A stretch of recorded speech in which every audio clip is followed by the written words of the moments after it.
du verset 1 jusqu'au verset 6. Psaume chapitre 51, verset 1 jusqu'à 6. Et nous lirons dans Psaume 26, verset 2. Nous lisons au nom du Seigneur Jésus-Christ notre Dieu. Lorsque Nathan, le prophète, vint à lui, après que Dieu fit aller vers après que David fit aller vers Bathsheba. C'est Psaume 51. Lisez le verset 2.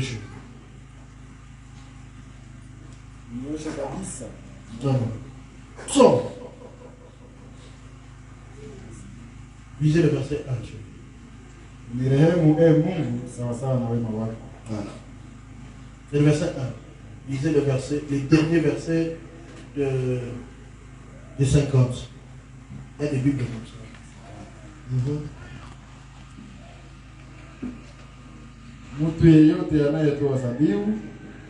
Donc on a omis ça là-bas. Alors suivez en français.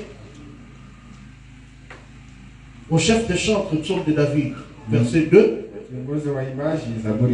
Lorsque Nathan le prophète vint à lui, après que David fit aller vers Bathsheba. Maintenant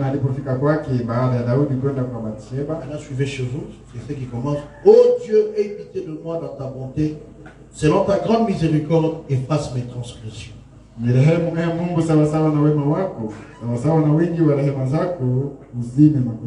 Lave-moi complètement de mon iniquité et purifie-moi de mon péché.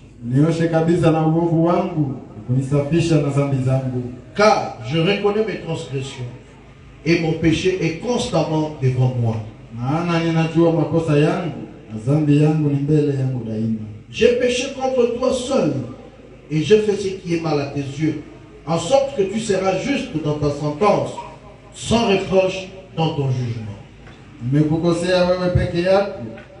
Fanya yaliyo mabaya machoni mwangu, ili ujulikane kuwa mwenye haki wakati unaposema, na kuwa safi wakati unapotoa hukumu.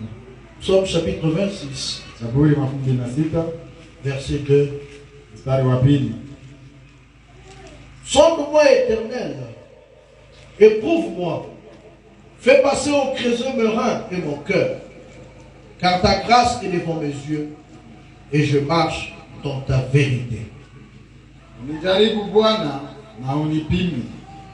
Nijaribu viuno vyangu na moyo wangu, kwa maana wema wako ni machoni mwangu, na nimetembea kwa kweli yako. Prions aussi. Ombe Bwana. Dieu notre Père céleste, Mungu Baba yetu wa mbinguni, Créateur du ciel et de la terre, Mungu wa mbingu na nchi, nous te sommes infiniment reconnaissants. tunakushukuru sana Ton amour envers nous, Seigneur. kwa upendo wako kwetu Bwana. Sans toi, nous ne pouvons rien faire. Bila wewe hatuwezi kitu, Et avec toi, nous ferons des exploits. pamoja na wewe tutafanya makubwa. Car tu écraseras nos ennemis. Maana utavunja adui zetu. Tu es pour nous un refuge, Wewe ni kimbilio kwetu, une tour forte mnara yenye nguvu en face de l'ennemi. mbele ya adui. Maintenant, Seigneur, Sasa Bwana, ouais-moi pour le service. unipake kwa ajili ya kazi. Ouais mon frère qui m'interprète. Paka ndugu yangu ananitafsiri, Et ouais chaque cœur sincère. na upake kila moyo ulio mnyofu. Nous comptons sur toi, Père. Tunakutumainia wewe Baba, Nous nous abandonnons entre tes mains. tunajiacha kwa mikononi mwako. C'est toi qui as le programme. Wewe ndiye unakuwa na mpango, C'est toi qui sais ce que tu vas faire. na ni wewe ndiye unajua utakayofanya. Nous ne connaissons rien, Seigneur. Sisi hatujui kitu Bwana. Guéris les malades. Ponya wagonjwa, Sauve le pécheur. kwa wenye dhambi, Que tout soit fait pour ta gloire. ifanyike kwa utukufu Au wako. nom de Jésus-Christ. Jina la Yesu Kristo. Bénis la parole que nous venons de lire. Bariki neno ambalo tumesoma, Bénis le contexte. tafsiri wake, Au nom de Jésus-Christ. jina la Yesu Kristo. Amen. Amen. Veuillez vous asseoir. Unaweza keti. Le Seigneur ajoute ses bénédictions à la lecture de sa parole. Bwana aongeze baraka zake kwa usomi wa neno lake. Je vais intituler mon sujet ou mon exhortation Maonyo yangu nitaita hivi asubuhi ya leo. la sincérité Nyofu est la base ndio msingi pour une délivrance totale. ya ukombozi kamilifu. Amen. Amen. La sincérité Unyofu est la base ou une base ndio msingi pour une délivrance totale. ya ukombozi kamilifu. Amen. Amen. Suivez très bien ce petit enseignement. Fuate vizuri mafundisho hii kidogo. Ça va vraiment nous aider. Itatusaidia kabisa. Beaucoup de gens commencent le christianisme, Watu wengi wanaanza Ukristiano, mais ils ne sont pas sincères au début. lakini kwa kuanza hawana unyofu. Les gens cachent toujours certaines choses. Watu wanaficha tu vitu fulani. Ils trouvent que c'est une honte d'en parler ou de confesser. Ambavyo wanaona ya kwamba ni aibu kuisema wala kukiri. Si tu ne confesses pas complètement, Lakini kama haukiri vizuri jinsi unavyofanya, le péché que tu laisses va te rattraper. dhambi yenyewe unaacha itakufuatilia. Ça constituera toujours une marche arrière dans ta vie. Na itakuwa kila mara kitu ya kukurudisha nyuma maisha yako. Parce que le début avait été mauvais. Sababu mwanzo ilikuwa mbaya. Est-ce que vous me suivez? Je, mnanifuata? Si le début est mauvais, Kama mwanzo ilikuwa mbaya, n'espérez même pas réussir. usiwazie kupata kitu. Pourquoi? Kwa nini? Parce que le début est biaisé. Kwa mwanzo iko mbaya. C'est pour cela la sincérité Ndio maana unyofu est une base ni msingi pour une délivrance wa totale. ukombozi kamilifu. Pour une délivrance totale, Kwa ukombozi kamilifu il faut inahitajika la sincérité unyofu wa moyo, du cœur. wa moyo. Beaucoup de gens échouent dans leur vie Watu spirituelle. wengi wanashindwa maisha yao ya kiroho. Beaucoup de gens se demandent pourquoi ils n'avancent pas. Watu wengi wanajiuliza kwa nini hawaendelee, Pourquoi ils ne progressent pas. kwa nini hawaendelee. Je vous pose aussi la question. Na wauliza pia, Tout en répondant à votre question. ukishibia tena ile swali Comment yako, est-ce que vous avez commencé le christianisme? ulianzaka Ukristo namna gani? Comment est-ce que vous avez cru? Uliamini namna gani? Est-ce que vous aviez confessé convenablement vos péchés? Je, ulikiri vizuri dhambi zako? Est-ce que vous aviez tout dit? Je, ulisemaka yote Est-ce que vous n'aviez rien caché? au kufichaka kitu? Si vous cachez quelque chose, Kama unaficha kitu fulani, vous êtes déjà un échec au préalable. hivi kwa kwanza unashindwa. Votre vie spirituelle Maisha yako ya kiroho va monter aujourd'hui itapanda leo et va régresser demain. na itarudia nyuma kesho. Pourquoi? Juu ya nini? Parce que le début, Sababu mwanzo yako vous avez ignoré la base. ulisahau, Quelqu'un peut dire amen. Ukasema amina. Vous allez comprendre au fur et à mesure que nous allons évoluer Naelewa zaidi tunavyoendelea. pendant quelques minutes qui nous restent Kwa ici. dakika chache ambazo tunabakia nazo hapa. Dans Psaume chapitre 26, Katika Zaburi 26 au verset 2, David dit: mstari ya pili, Daudi anasema, sonde-moi, Éternel, unijaribu Bwana éprouve-moi, na unipime, fais passer au creuset mes reins et mon cœur. unijaribu viuno vyangu na moyo wangu. Cela veut dire, Ni kusema peigne-moi, unichunguze, regarde au moins s'il y a quelque chose uangalie tu kama kuna kitu fulani qui peut m'empêcher d'être véritablement debout. kenye kinaweza nizuia nisisimame kweli kweli. Si tu rencontres cela, Kama unakutana na ile kitu, enlève ça. ukitosha. Pourquoi? Juu ya nini? Pour que ça ne constitue pas un blocage pour moi demain. Isikuwe kizuizo kwangu kesho. Si votre repentance Kama toba yako n'a pas été sincère, haikukuwaka na ya unyofu, il est difficile que vous puissiez réussir. ni nguvu kwako ushindani. Mes frères et mes soeurs, Ndugu na dada, le manque de sincérité kukosa unyofu ne te tuera pas toi-même, haitakuwa wewe peke, ne te bloquera pas toi-même, haitakufunga wewe peke, mais il bloquera même ta communauté. lakini itafunga hata jamii nzima, Il bloquera même ton peuple. inafunga hata taifa lako, Il bloquera ta famille. inafunga na jamaa Il yako, bloquera même ton église. inafunga na kanisa yako. Le manque de sincérité. Kosa unyofu.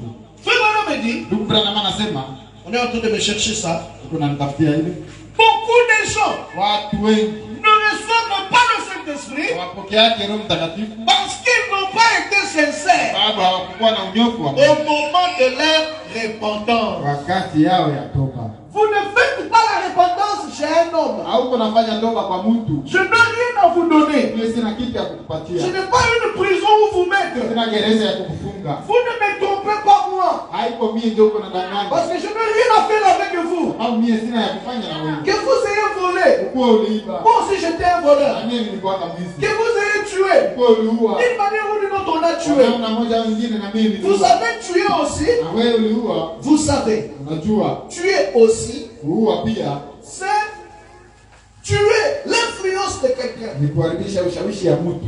Quand vous parlez au mal de quelqu'un. Wakati unasema mtu mbaya, Quand vous détruisez quelqu'un. wakati unaharibisha, unachafua mtu. Vous voyez cet homme-là. Unaona yule mwanaume Il est comme ceci, comme cela. anakuwa hivi na hivi, Vous parlez au mal de lui là où on le respecte. unasema mbaya kwenye wanamheshimia. Pour que les gens ne les considèrent pas comme avant. Et quand il vient le lendemain, les gens qui le disaient bonjour, les gens qui le respectaient, commencent à le dédaigner à cause de vous. Vous l'avez déjà tué. Vous êtes un vertueux. Quand vous détruisez l'influence de quelqu'un, vous le détruisez. Vous voyez tel, vous voyez tel, il est comme ceci, il est comme cela, mais vous le détruisez. Vous vous mettez à parler en mal de quelqu'un, de telle sorte que celui qui vous écoute n'a plus de respect pour lui. C'est lui qui a fait ça. C'est vraiment lui qui l'a fait. Non, nous n'avons plus le respect. Surtout si c'est faux. Même si c'était vrai. Vous n'avez pas le droit de divulguer les fautes de quelqu'un. En ce moment-là, vous l'avez déjà tué. Quelqu'un peut dire amen à cela. Donc si vous l'avez fait une fois dans votre vie, mettez le doigt droit sur votre cœur et dites-vous, je suis vertueux. Parce que vous avez tué quelqu'un. Vous êtes assis quelque part. Vous avez parlé en mal de lui. Non, c'est un mauvais frère. Même s'il dit qu'il est pasteur, ce n'est pas un véritable pasteur. Parce qu'il m'avait trompé. Frères et sœurs, vous l'avez déjà tué. Je ne sais pas pourquoi le Seigneur me conduit à le dire. Mais je parle d'un sujet que j'ai intitulé la sincérité et la base pour une base pour une délivrance totale. Ceux qui n'ont pas été sincères depuis le début, leur vie aujourd'hui montre, demain elle rentre là où elle est tombée. Surtout, il y a des gens, quand ils commencent le christianisme, ils ne disent pas qu'il est sorcier. Surtout cette catégorie-là. Parce qu'au fil de mon enseignement, j'insisterai sur cette catégorie-là. Parce qu'il y a des gens dont leur nuit est mystérieuse. Mais ces gens-là n'ont pas eu le courage d'être sincères. D'autres ont honte. Si je me dis que je suis sorcier, si je me dis que j'ai mangé les gens, je veux dire que j'avais volé. Je veux dire que j'avais volé. Je veux dire que j'avais triché. Je veux dire que j'avais même commis adultère. Mais je ne dirai jamais que je suis sorcier. Ça, c'est un échec aussi. Vous ne progresserez jamais. Ça va ma prochaine prédication. Pourquoi beaucoup de gens trouvent difficile de mener une vie chrétienne? C'est aussi par manque de sincérité. Frères et sœurs, aujourd'hui dans le monde chrétien, nous comprenons que beaucoup de gens ne sont pas sincères. Il y a trop d'hypocrites que des gens sincères. Les gens qui ne disent pas ce qu'ils pensent. Mais quand ils viennent parler, ils parlent au nom de quelqu'un d'autre. Mais ça vient de son propre cœur. Il veut te faire voir que c'est lui qui est mauvais qui m'a dit ça. Mais si toi tu n'es pas d'accord avec ça, pourquoi tu ne l'as pas fait taire là-bas? Quand tu amènes ça ici, tu es d'accord? Mais pour t'expliquer, Shadrach m'a dit de te dire que tu n'es pas gentil. Si toi tu penses le contraire, il ne faut même pas me dire ce que Shadrach a dit. Parce que tu aurais dit à Shadrach là-bas, ce que tu dis c'est faux. Parce que Junior était un homme gentil. Vous comprenez, frères et sœurs? Apparemment simple, mais très profond. C'est pour cela la vie chrétienne est en train de stagné. iko inazunguruka fasi moja. Les gens n'évoluent pas Watu hawaendelei parce qu'ils ne sont pas sincères. watu hawana unyofu wa moyo. Les pasteurs sont en train d'encadrer des hypocrites. Wachungaji wanakuwa pale kwa kuchunga wanafiki. Des gens qui n'ont jamais été sincères. Watu ambao hawajawahi kuwa na unyofu. Il y a de ces gens qui s'appellent les chrétiens. Na watu ambao wanajiita Wakristo. Des femmes qui vivent avec des hommes qui ne leur appartiennent pas. Na watu wanaishi na wanaume ambao haiko waume zao. Mais ces femmes sont dans des églises. Wale wanawake wanakuwa makanisani. Elles sont même dans l'équipe qu'on appelle les intercesseurs. Hata katika ile kundi ya wale ambao wanaitwa kuombea Mais wengine. quand elles quittent l'église, Wakati wanatoka mkanisa, elles portent les collants, wanavaa magola, elles vont là-bas chez son homme. anaenda kule sijui wapi. Manque de sincérité dans ce que l'on fait. Kosa unyofu katika ile unayofanya. On est chrétien Unakuwa Mkristo parce que c'est dimanche. sababu tu ni siku ya Parce Jumapili. que nous devons aller à Ndio l'église. tunapaswa enda kanisani. Mais dans sa vie courante, Maisha tu hivi kawaida. aucune trace du christianisme. Tunaacha alama moja ya Ukristo. Il manque comme il respire. Anaweza sema uongo jinsi anavyopumua. Il invente des choses que les gens n'ont pas fait. Anaweza tunga vitu ambavyo watu Il hawafanyi. parle mal de ses frères. Anasema mbaya ndugu zake. Mais il s'appelle quand même Lakini hata chrétien. hivi anajiita Mkristo. Il n'est pas encore délivré. Haya kuokolewa. Que personne ne vous trompe. Siwe mtu wa kuwadanganya. Une personne, Mtu, un frère, ndugu, une soeur dada. qui parle mal de son frère Anasema ndugu yake mbaya. n'est pas encore délivré. Acha kuokolewa. Il n'est pas délivré. Acha kuokolewa. Aux frères et sœurs, Oh, ndugu na dada. c'est dur. Ni nguvu. Mais il faut que quelqu'un parle. Unaomba mtu aseme. Amen. Amen. Et nous parlons aux enfants Na de tuko Dieu. tunasema na watoto wa Mungu. Le monde est arrivé à la fin. Ulimwengu imefika mwisho wake. Frère Branham me dit, Ndugu Branham anasema il y aura des déceptions. utakuwa ile mshangao. Il y a des gens qui se considèrent Kuna watu ambao wanajiwazia ou que l'on considère comme des chrétiens. ambao wanawaziwa kama ni Wakristo. Mais en réalité, Lakini kwa kweli eux-mêmes savent wenyewe wanajua qu'ils ne sont même pas de chrétiens. kwamba haiko Wakristo. La sincérité. Unyofu. Vous faites rigoler quelqu'un. Unacheka na mtu Mais sincèrement, lakini kweli kweli vous ne l'aimez pas. unampendaki. Mais vous entrez dans une église. Ingia mkanisa. Je ne prêche pas seulement pour l'islam, Sihubiri tu juu ya maskani au wala mais bendera. je prêche pour le corps de Christ. Tunahubiri juu ya mwili wa Kristo. Les gens ne sont pas Watu sincères. hawana unyofu wa moyo. Il y a un frère qui m'a appelé Ndugu mmoja aliniita aux États-Unis. Il m'a dit, pasteur, Marekani, akaniambia mchungaji Shino, il y a une réalité ici. kuna uhakika moja huku. Quand on te donne le visa pour venir aux États-Unis Wakati wanakupatia visa ya kwenda Marekani, et tu viens sous les toits de quelqu'un, unakuya nyuma ya mtu, il veut que anataka tu restes seulement sous lui. bakie tu chini yake. Il veut te gérer. Anataka tu ndio akutawala. Il ne va pas te donner toutes les informations. Hata kupatia habari zote. Ou il voudrait que toutes les bonnes Au informations, wanataka habari nzuri zote les informations avantageuses, ambazo zinaweza kumletea faida. que ce soit seulement Ile lui-même. tu ndio afaidike ile. Donc si tu rentres avec une information meilleure pour toi, Kama unarudia na habari ya mzuri kwako, que tu n'as pas eu de chez lui, ambaye haukutosha kwake, sujet de conflit. au chuki inakuwa pale, inaanzia pale. Suivez-moi très bien. Nifuate vizuri.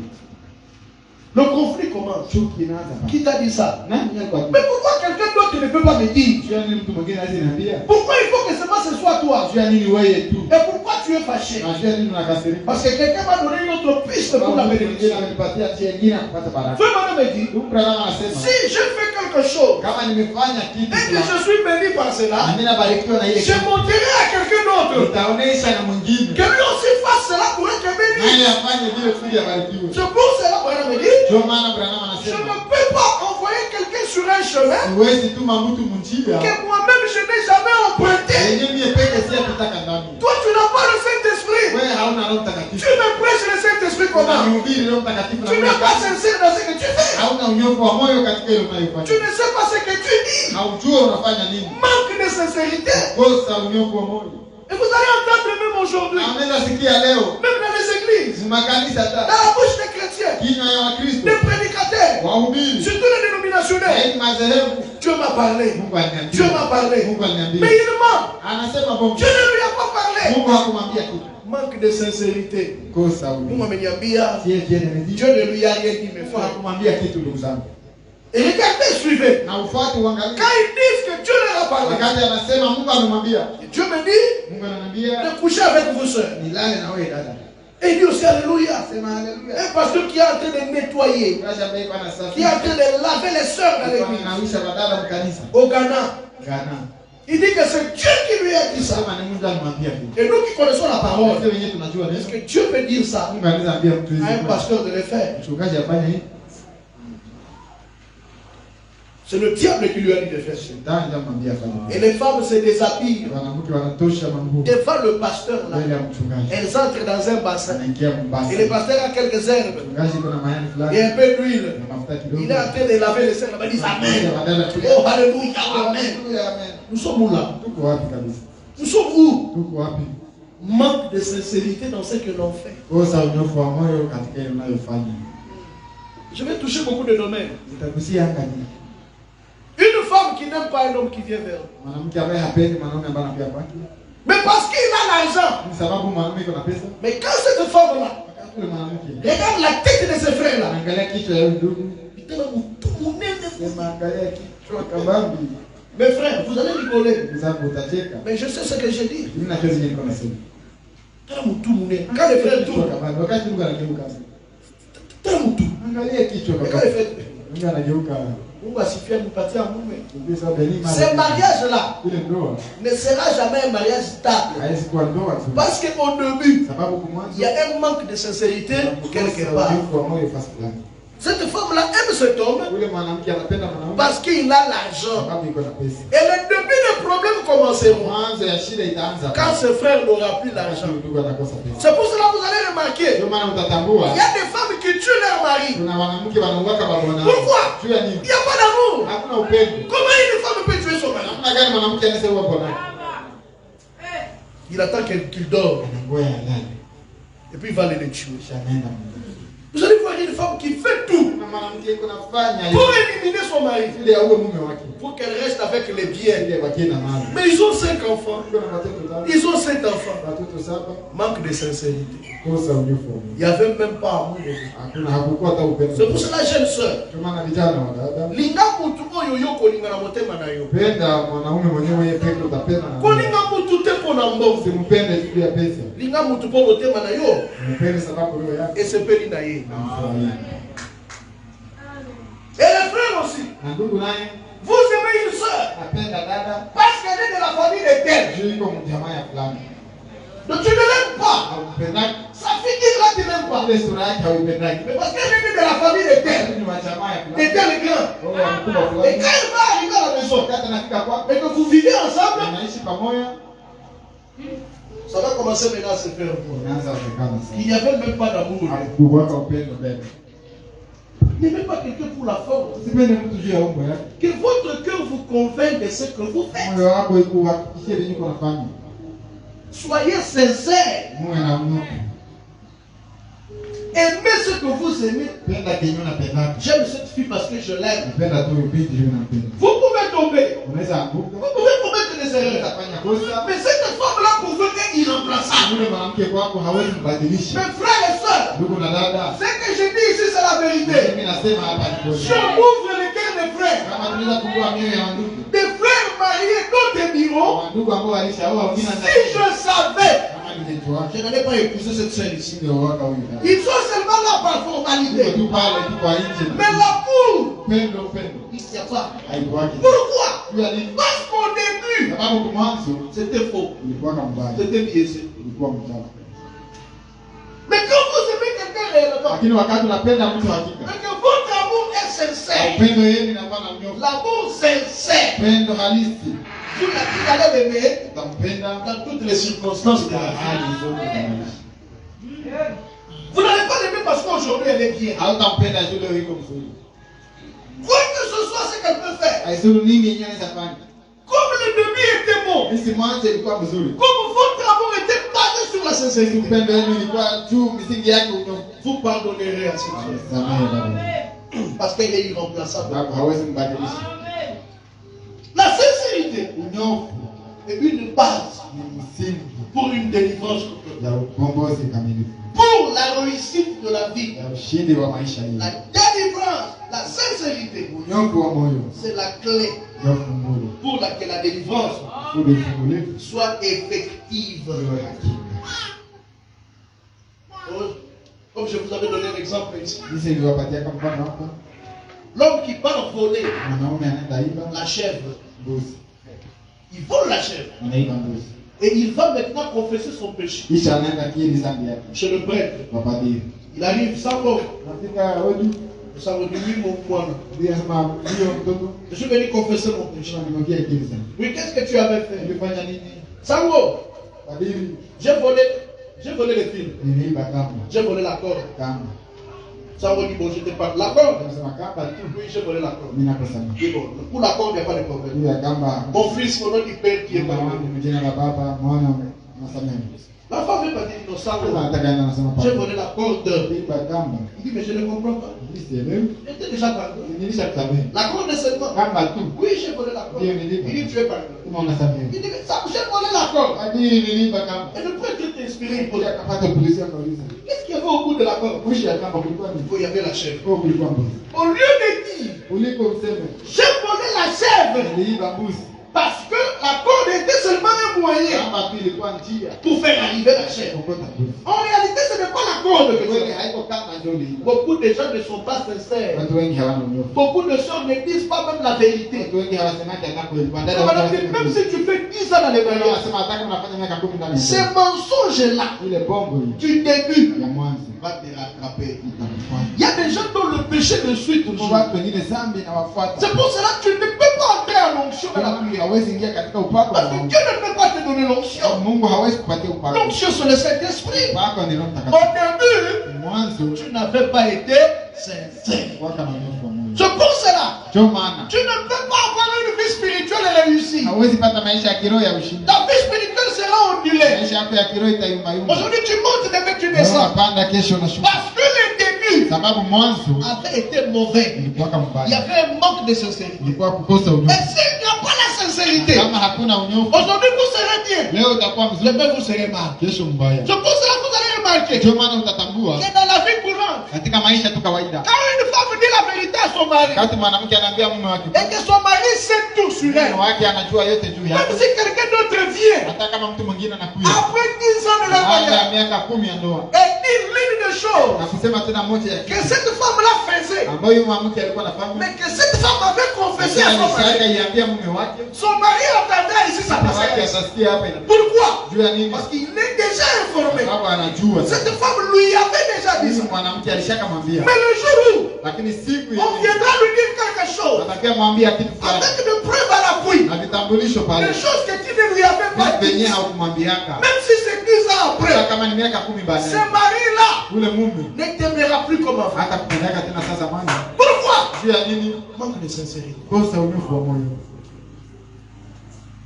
Bien que je suis en train de prendre les exemples, Hata kama niko natosha mifano huko na mais je vais me fonder sur le christianisme. msingi yangu ni juu ya Ukristo. Comment tu as cru? Uliamini namna gani? Comment tu t'étais repenti? Ulitubu namna gani? Es-tu sûr Na uhakika d'avoir tout confessé à Dieu akili yote kwa Mungu. au début de ton mariage? Mwanzo ya ndoa yako. Es-tu sûr Je una uhakika d'avoir dit tout à ton mari kwamba uliambia yote mume wako? au début de cette relation, Mwanzo ya ile au uhusiano. début de ce fiançailles? Mwanzo ya ile uchumba. La sincérité est exigée. Unyofu wa moyo ni shauri. Même dans le monde professionnel. Hata katika hali ulimwengu wa kazi. Nous là-bas à Virunga, Je kule Viruga il y a un département kuna chama kundi qu'on moja appelle sécurité. ambayo inaita Et usalama. dans cette sécurité, il y a une filiale Katika ile kundi kunakuwa tena qu'on appelle screening. ambayo inaitwa screening. Quand quelqu'un donne son dossier, Wakati mtu analeta dossier, on va étudier ce dossier. anajifunza ile kesi. On va appeler toutes les personnes de référence Anaweza ita watu wote wa vitambulisho pour poser la question. wakuuliza. C'est pourquoi vous voyez dans les CV, Ndio maana unaona ndani ya CV nous jurons. tunaapa.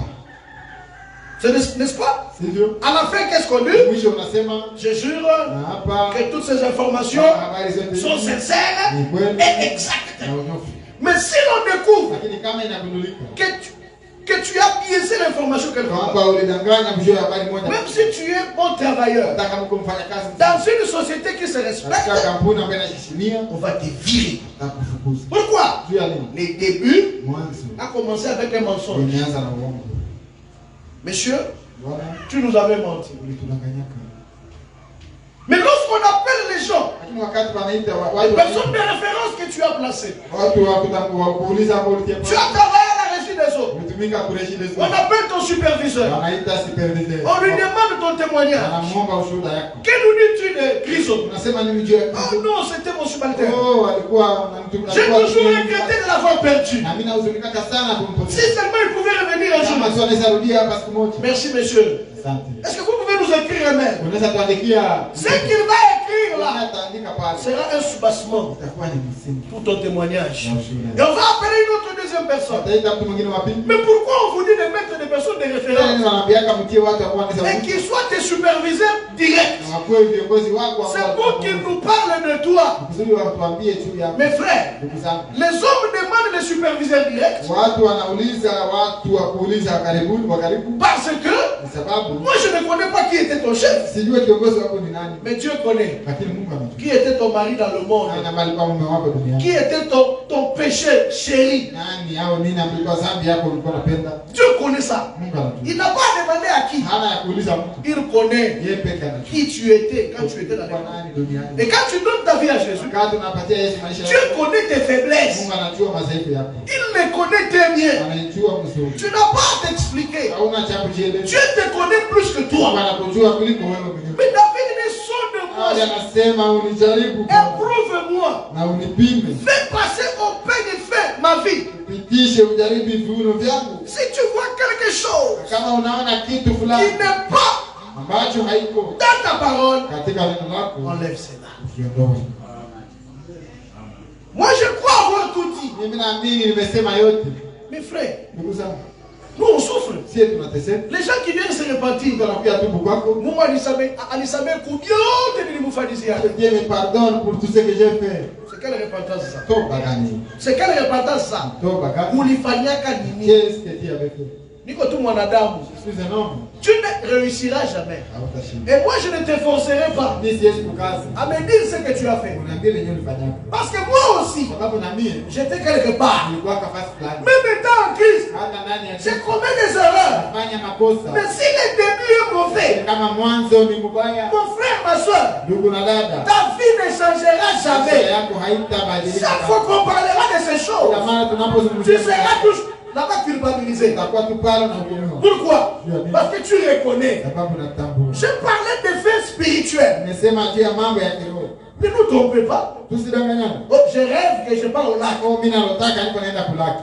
Ma soeur, Dada, mon frère, ndugu, dites je suis sorcier. sema tu niko mchawi. Dites je suis sorcier. Sema niko mchawi.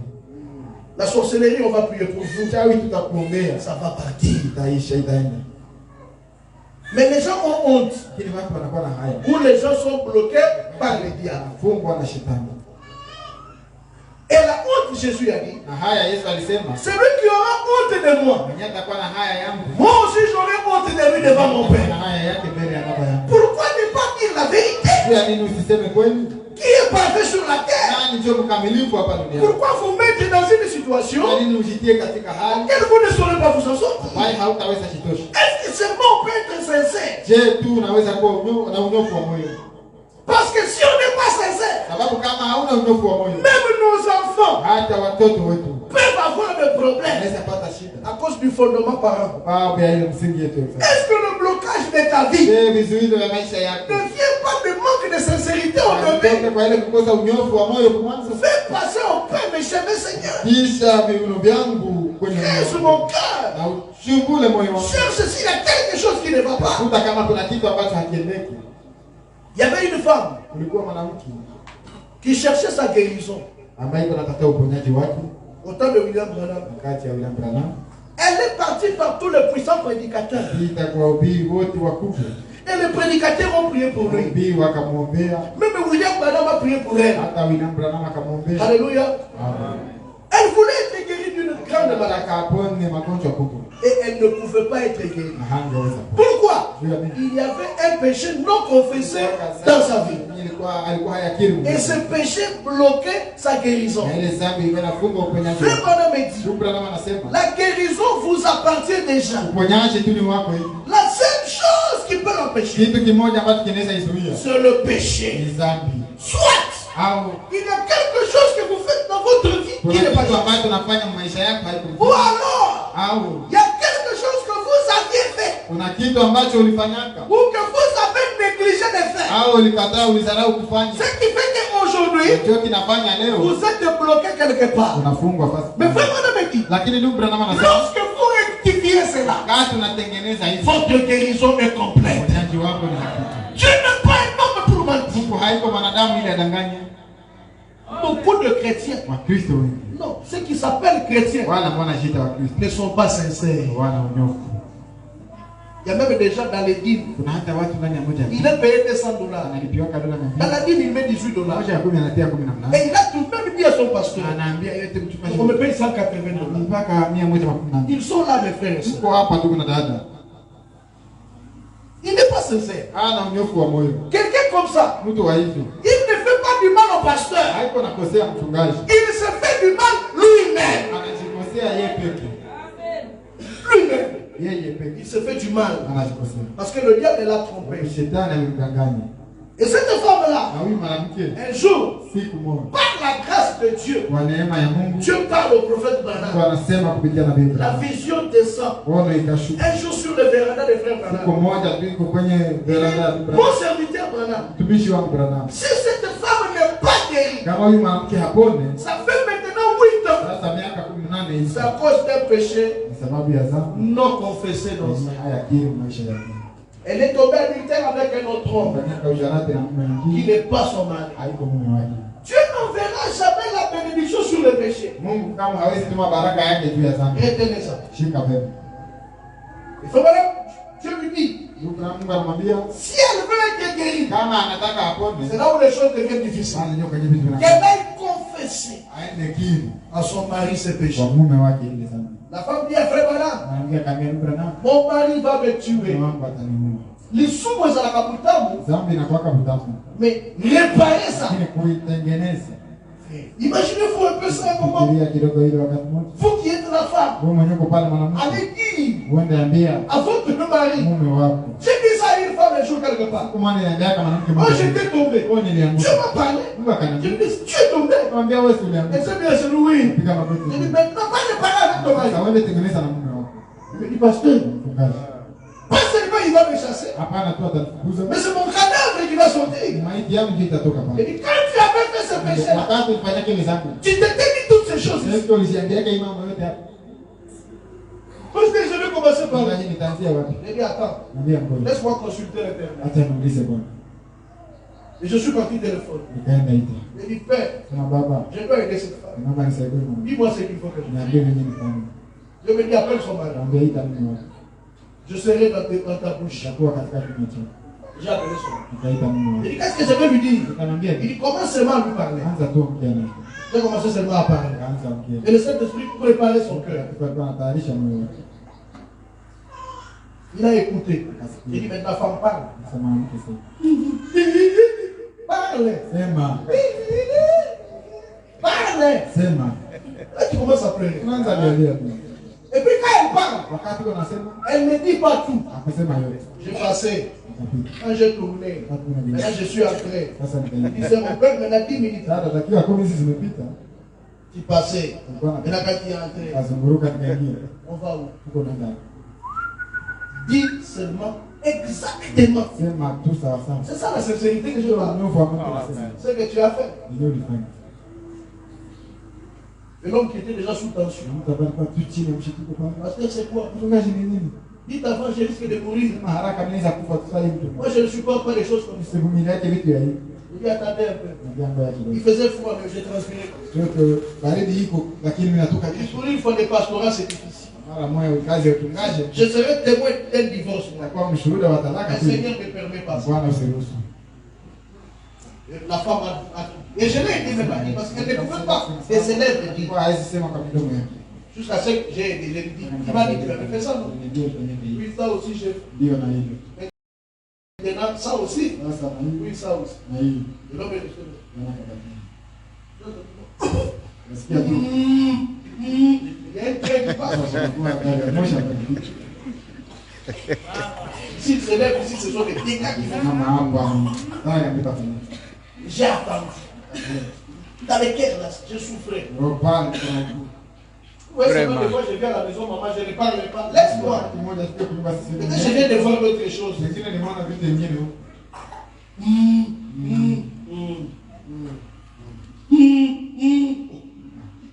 va mourir ici. J'appelle le médecin ici. Et puis là, il dit ça. Il a levé la tête. Il dit, pasteur, vous êtes mon pasteur. Je pardonne. Mais ma femme, ça reste à moi. Pasteur, est-ce qu'on peut vous faire confiance? Il dit à 100%. Personne ne connaîtra ça. Je veux mourir avec cela. Amen. Et ils sont partis. Frère, la sincérité. Beaucoup d'autres sont dans ces situations. Et ils demandent la bénédiction. Il t'a quoi y aller? Dieu ne peut pas envoyer la bénédiction. Mais pour les cas de frère Branham, quand cette femme a dit que son mari va la tuer, frère Branham a dit, Dieu me montre. Et lorsque tu iras vers ton mari, lui aussi il a quelque chose à confesser. Dieu va préparer. Et quand sa femme dit à son mari aussi dit, moi aussi, j'avais quelque chose à te dire. Et il a réparé. Pour eux, la grâce de Dieu. Mais pour toi, ton mari n'est pas tombé. La sincérité. La sincérité. Dieu n'a pas oublié. Dieu n'avait pas été distrait ce jour-là. Il avait entendu. La sincérité. Et Dieu ne bat pour une délivrance. Je vais dire quelque chose ici.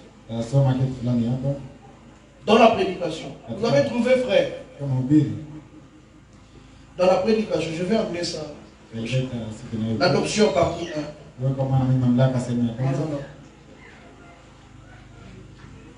L'adoption partie 2. Paragraphe 54. Frère me dit ceci. C'est là que l'église échoue aujourd'hui. Dans cette marche, savez-vous que même votre conduite à vous peut empêcher quelqu'un d'autre d'être guéri? Votre inconduite, vos péchés non confessés, à vous le croyant, peut-être la cause d'un échec cruel pour cette église. La cause d'un échec cruel. Quoi? Le péché non confessé. Quoi? Manque de sincérité.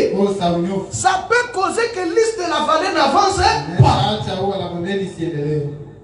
Pas seulement à cause ou vis-à-vis de celui qui l'a fait, mais surtout pour la communauté. Frères et sœurs, tu avais volé seul. Tu as déplacé la chose d'autrui seul. Tes enfants ne t'ont pas envoyé aller voler pour eux pour qu'ils mangent. Manque de sincérité dans tous les aspects de la vie. Mais pour avoir fait ça, cet enfant-là n'est pas intelligent à l'école à cause de ton péché. Lui, il est qui victime? Un jour, on nous a payé les salaires. Pas ici, je travaillais ailleurs. On nous payait des mains à main. Et beaucoup de francs congolais. J'ai compté mon argent. J'ai vu un surplus au moins de mon salaire plus de tiers. Mes frères, le diable lutte jour et nuit pour que nous ne puissions pas nous approcher du royaume de Dieu. J'étais un chrétien, mais il faut voir les voix qui m'ont parlé. Les voix sont venues. C'est ta chance, hein? Est-ce que c'est toi qui as pris? Ce n'est pas toi. Ce n'est pas toi. C'est ta chance. C'est comme ça que les gens deviennent riches. Ce sont des paroles que les autres n'entendent pas. Toi-même dans ton cœur, tu te bats avec quelque chose. Et j'allais dans le sens d'être très content. Nilikuwa naenda katika hali ya kuwa furahi. Parce qu'effectivement, je n'ai pas volé. Sababu hakika sikuiba. Ce n'est pas moi qui suis parti mettre la main dans les sacs. Haiko mimi ninatia mkono tu msakoni. On m'a donné. Walinipatia. Et j'ai signé dans le ministère de paix. Pour mon salaire. C'était la faute de l'agent payé. Et même si je disais, mais je n'ai pas vu cet argent. Pour lui, je n'ai pas tort. Mais pour quelqu'un qui me regardait de quelque part, il surveillait mon attitude. Frères et sœurs, au Congo, il y a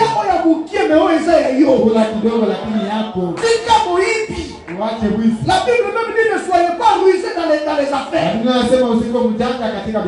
Vous voulez mon union avec la bouche. Non, tu ne progresseras pas. L'argent va rester ici. Et on m'a appelé au téléphone. On a appelé tous les opérateurs. Et moi aussi j'étais à la maison. Pendant que je réfléchis, je vois l'appel de l'agent payé. Il m'appelle. Je m'excuse. Monsieur Boy. Est-ce que tu n'as pas vu une surprise dans ton salaire? Mais frère, j'avais déjà compté. Je connaissais les montants qu'il avait. Et je lui ai dit, je ne sais pas. Laisse-moi d'abord le temps de compter. Mais j'avais déjà compté. Il dit, aide-moi. Compte d'abord. J'ai coupé. J'ai mis la main dans la poche. J'ai déjà compté. Je prie pour que je ne prenne. Maintenant je pense. Une autre pensée vient. Timide. Une pensée timide. Une pensée passagère. Tu sais que tu peux rater le ciel. Comme ça. Je prie le téléphone. Parce que je comprends le langage de mon père. Il dit heureusement. Il m'a parlé. Il dit, monsieur Ngouama, c'est chez moi que tu as fait ça. Je viens avec ça. Il dit,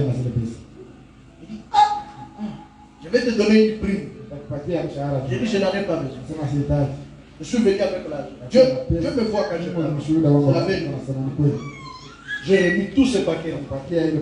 Imaginez-vous mon salaire. Les 2 tiers de mon salaire. Mon salaire était largement suffisant pour moi. Mais plus les 2 tiers. J'ai remis. Il dit, tu es chrétien? Tu pries où? Il dit, je prie chez le pasteur. Il y a encore des chrétiens aujourd'hui. Il dit, je te donne une partie de mon salaire parce que je serai chassé de mes enfants. Il dit, non. Je suis chrétien. Dieu me payera pour ça. J'ai été sincère. Un jour, je suis parti acheter les unités. En cette période-là, on achetait les unités sur des papiers comme ça. Et je suis parti acheter pour $2 Vodacom. Et ce monsieur-là me donne pour $20. Et je suis parti avec. Je ne savais pas. Et quand je regarde pour activer, ce $20, j'étais déjà dans le bus. J'ai dit, faites-moi descendre. Non, j'ai oublié quelque chose. Et l'homme là s'inquiétait déjà. À qui est-ce que j'ai vendu? Quelle erreur? Quelle perte? Pour $2, 20 pas.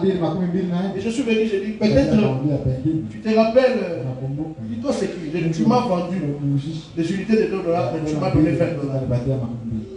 Il dit, où est-ce que ça rate? Il dit, je fais des examens. L'autre, il n'a pas dit, j'ai chance, mon gars. Tu n'as évité. Moi, j'ai donné $2. Il dit, moi, je suis chrétien. Mais combien de choses toi tu as fait? Comment tu s'habille compris? Ma femme, je dois te donner combien? Pour que la provision y est née. $200.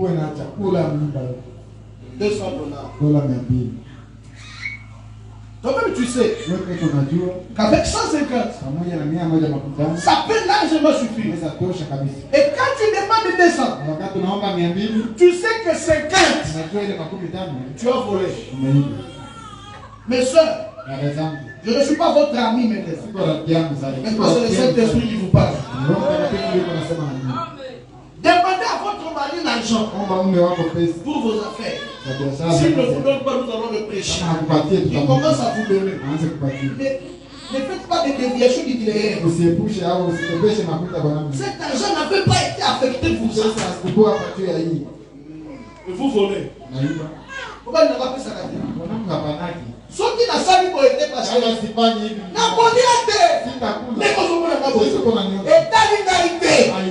Respectez la parole de Dieu. C'est dur, mais c'est vrai. Manque de sincérité. Mais tu ne diras pas au ciel. L'autre va battre quand tu n'es pas dans le Dieu. Ça a un testament comme ça. C'est pas langue. Lisse. Bidon à jaune, lisse. Ce n'est pas ton bidon. Et tu viens ici, tu chantes. Pour l'amour que tu m'as donné, je te louerai. Vous louerez qui? Vous n'êtes pas sincère.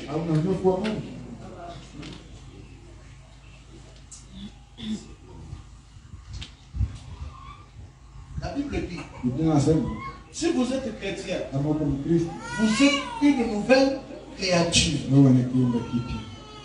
Les choses anciennes sont passées. Et toutes les choses sont devenues nouvelles. Écoutez, je termine la citation. Il dit ceci. Toujours la deuxième page. Je vais bientôt terminer. Je suis en train de mettre une plateforme. Il dit, votre péché non confessé peut être la chute d'un échec cruel. Vous pesez le mot pour cette église. Et au jour du jugement, vous serez responsable de tout cela. On vous dit un instant là, frère madame. Eh bien, c'est la vérité. Il dit, pensez-y.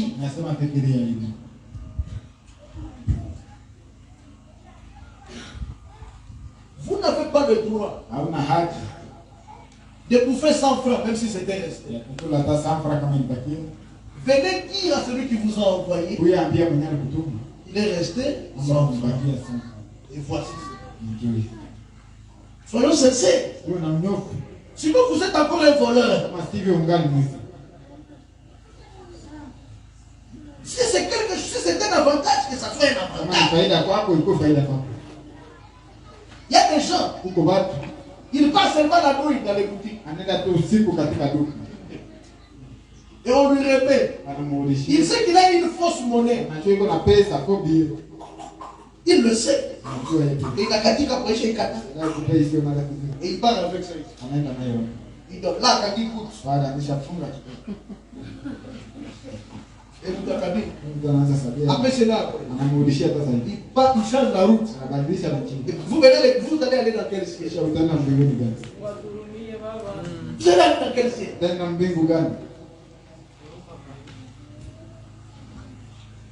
J'ai suivi une femme. Elle dit mon mari était à Kinshasa. Moi j'étais à Goma. Comme mon mari est sensible en ce qui concerne la maladie des enfants, je me suis tapé de l'argent. Il voit cette voiture. Mais c'est sorti de cela. Elle est crazy. Pas de téléphone. Chérie, Junior est tombé. On a dit qu'on doit faire les genoux dans les scanners. Ça demande combien? 300 seulement. On va tout faire. Hey, j'ai oublié. Consultation, $10. Les frais connexes, plus de 300 là. Envoie seulement 400.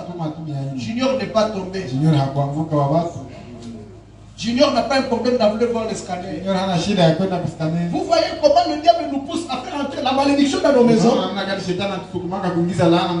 Vous voyez l'argent que vous allez profiter pour acheter Turquie. Mais vous ne voyez pas les conséquences que cela va apporter dans votre maison. Pour cela j'ai dit, alléluia. Et pour cela j'ai dit, quelle est la sincérité? C'est ça même la base. Sans sincérité, sincérité, oubliez la délivrance complète. Vous ne pouvez pas y arriver. Et son mari envoie 4 000. Elle va acheter les habits courts. Va acheter ceci. Et ses amis femmes lui ont dit, comment tu fais preuve? Tu l'as. Elle dit, vous voulez que je vous montre? Tromper seulement à vous. Et ces femmes, l'autre aussi ont commencé. Ils sont venus lui dire, tu nous as aidés, hein? Félicitations. Nous aussi. Maintenant on peut avoir l'argent.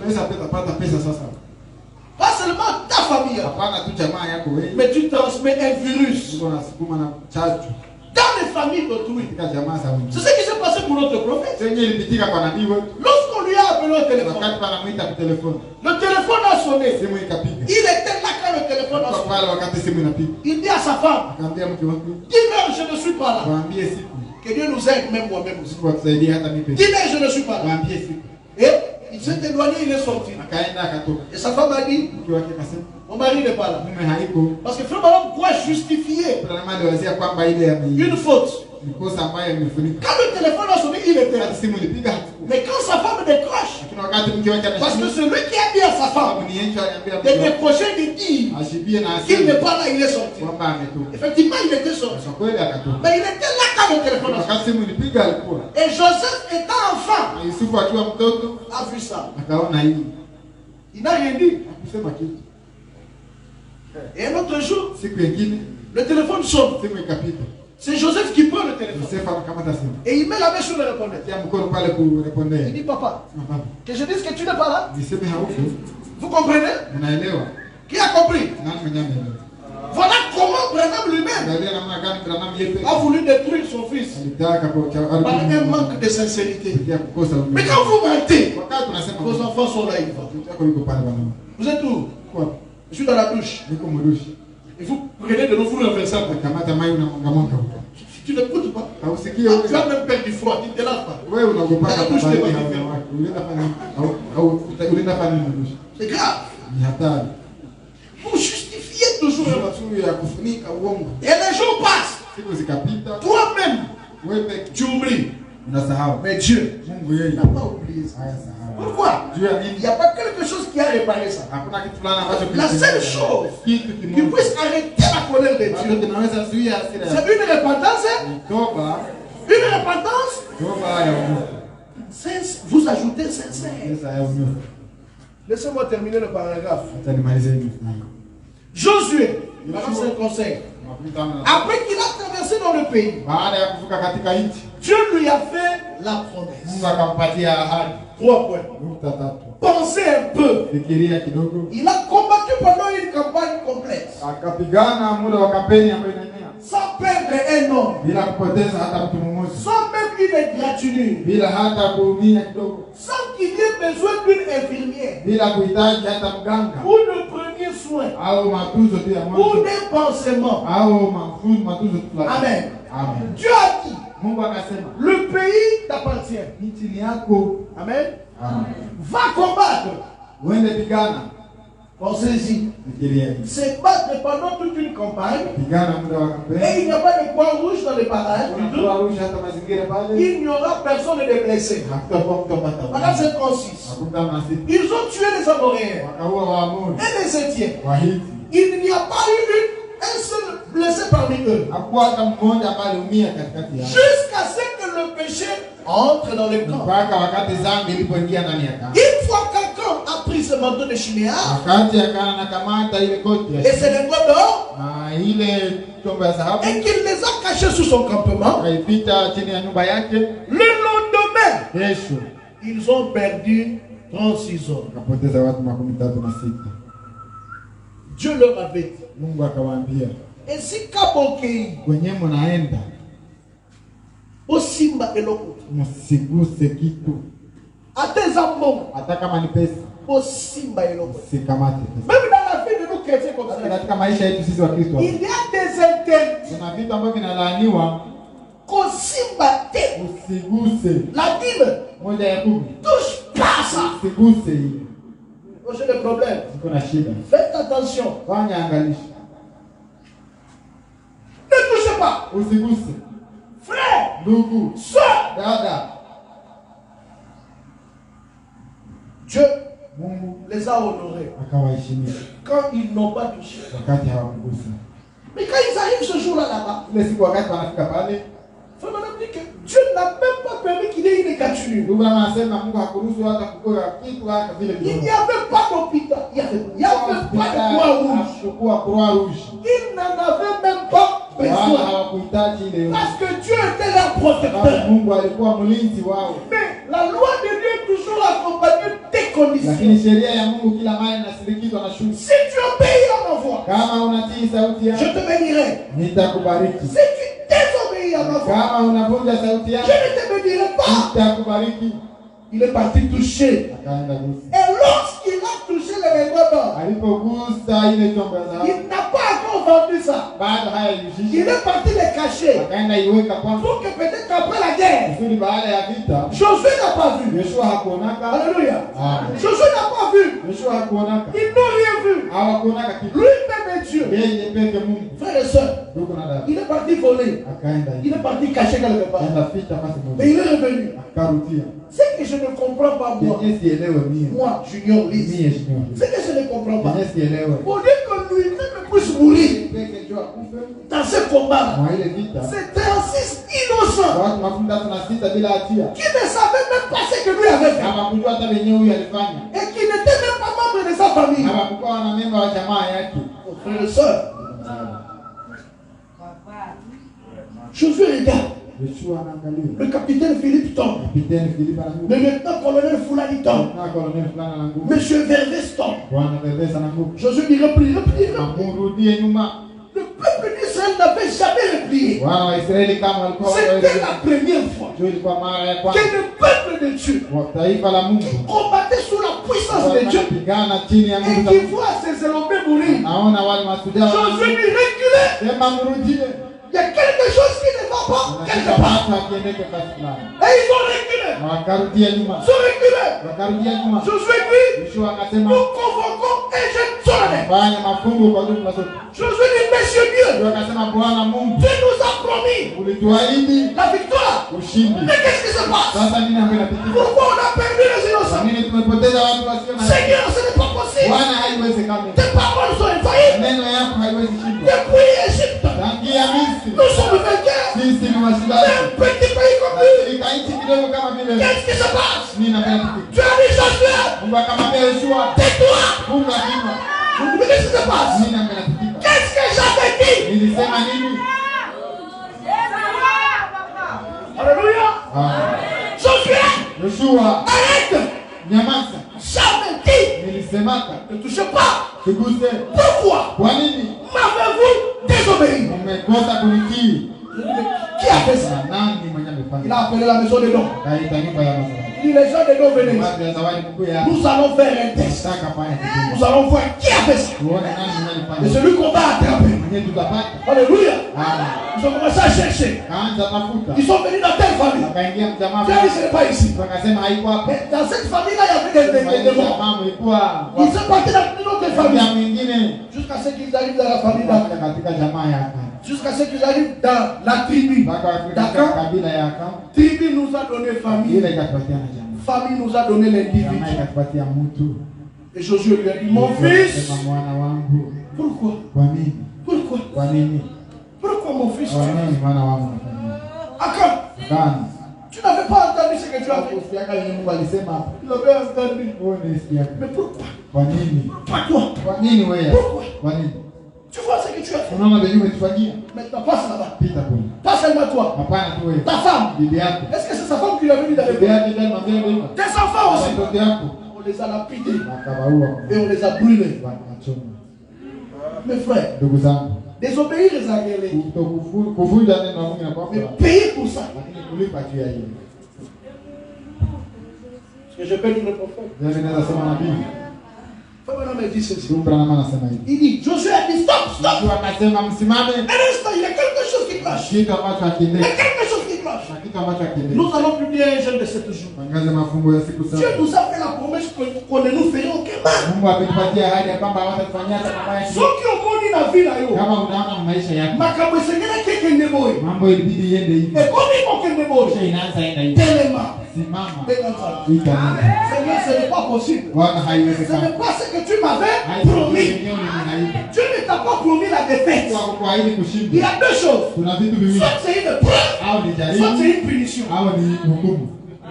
Seigneur, non. Bwana hapa, Mes enfants sont malades. watoto wangu Ma wako, femme est malade. mke wangu Ma mgonjwa, femme est insoumise. mke wangu Mon hatii, mari est mume shirikana. wangu anashindikana. Qu'est-ce qui ne va pas? Nini haiendeki? Montre-moi, Seigneur. Nionyeshe Bwana. Que Dieu descendra Mungu atashuka. pour dire voici ce qui se passe. Kuonyesha angalia nini. Et lorsque vous allez rectifier Sasa ça, tunatengeneza la ile. délivrance sera là. Dieu est fidèle à sa parole. Niko kwa neno lake. Quelqu'un peut dire Amen. Oh. Josué, Yeshua, recule. rudieni. Mes frères, tu n'as pas été créé pour perdre.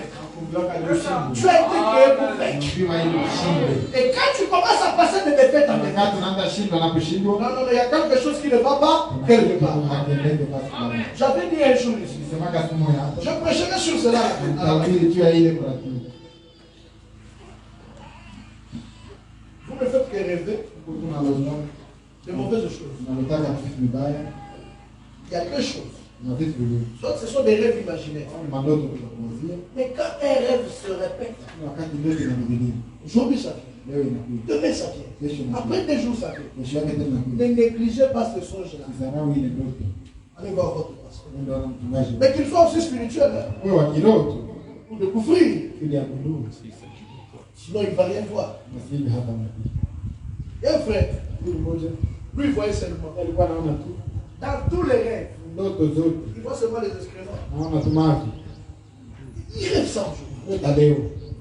Il rêve. Kesho tena na ndoto. Après 2 jours, Siku mbili baadaye. moi dans mes rêves là où je passe. Ndoto zangu basi yote mimi napita. Et j'avais parlé ici à la chaîne. Nikasema hapa Il est kumbe. venu me voir à la maison. Wapia ndio nakumbuka. Il sait que tu as dit ce que j'ai Ndio dit. nisema ndio ile ndio. Il dit ça s'appelle Ndio ile inaitwa. le démon de rejet. Au roho ya kutukulia.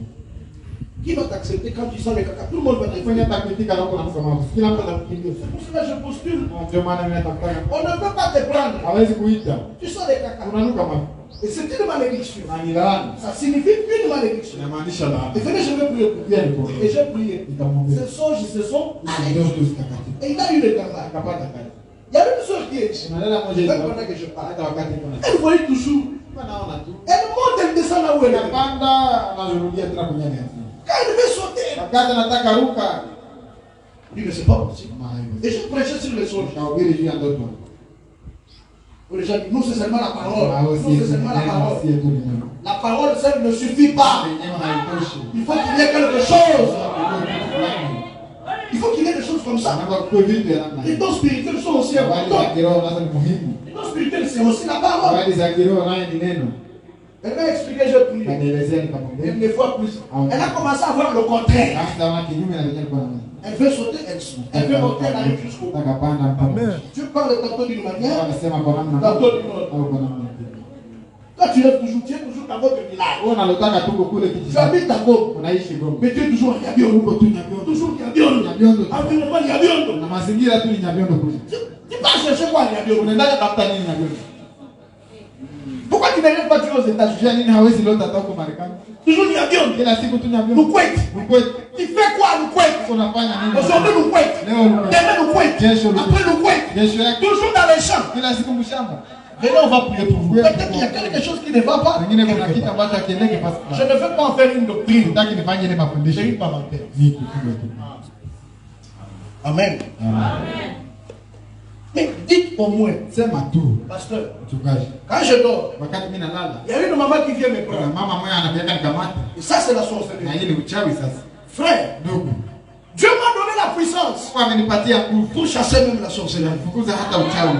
Mais ça dépend de votre sincérité. Inatokana na unyofu wa moyo Si wako. vous ne dites pas ça, Kama hausemi vous gardez un péché chez vous. unaweka dhambi tu yako Et pale. votre délivrance ne peut pas être complète. Ndio yako haiwezi kuwa kamilifu.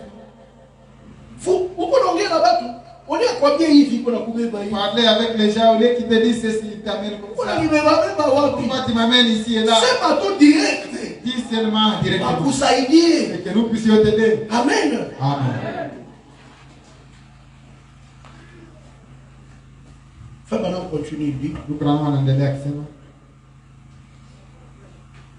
amenez-moi ça. niletee Qui hili. m'amène ça, je vais lire ça. Niletee hili sio. Qui m'amène ça, je vais lire ça. J'ai besoin de ça. Nahitaji hili. Frère Branham me dit ceci. Ndugu Branham anasema hivi.